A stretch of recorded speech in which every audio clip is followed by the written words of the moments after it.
Functions are a great time-saving option for calculating data in your worksheet. They can be used in place of formulas when a formula would be too long or just too complicated to write out manually. To access the function library, go to the Formulas tab on the ribbon. Here you'll find hundreds of functions to choose from. They've all been organized into categories to make them easier to find. For example, under Financial, you'll find functions that deal with things like interest and monthly payments. Under Text, you can perform text manipulations, like converting lowercase to uppercase, replacing text, and more. Date and Time includes functions that return the current date, time, day of the week, and other useful data. Some of the most common functions are pretty simple though, like sum and average. You can access these using the drop-down arrow under AutoSum. In this example, I'd like to add these 10 cells to calculate the total.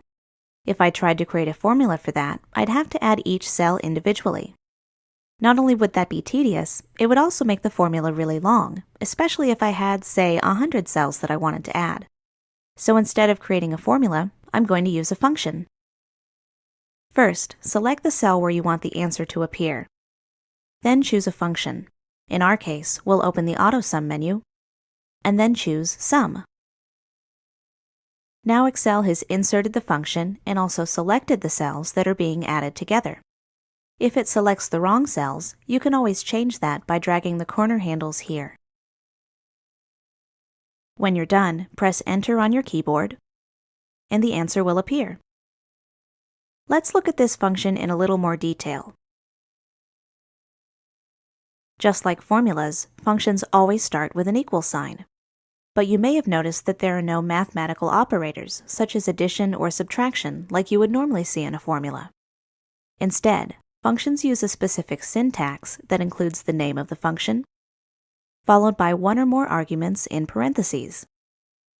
The arguments tell the function which cells or numbers to use when calculating the result.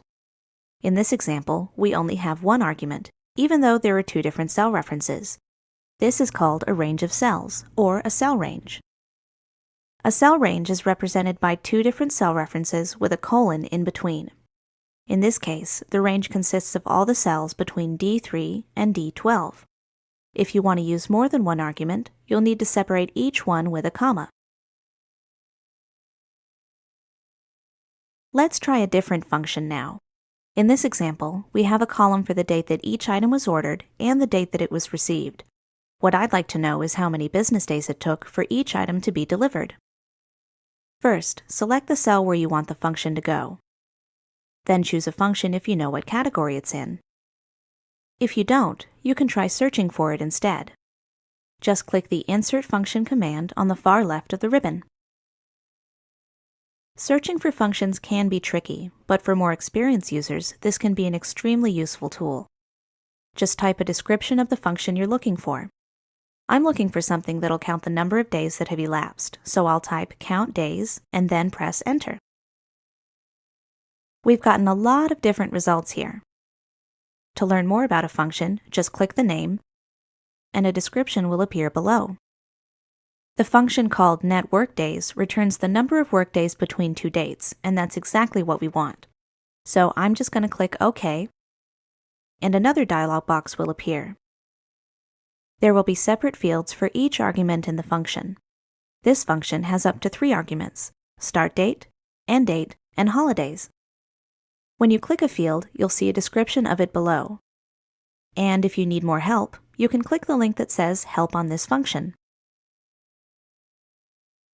For the start date, I'm going to select cell E3. And for the end date, I'll select F3.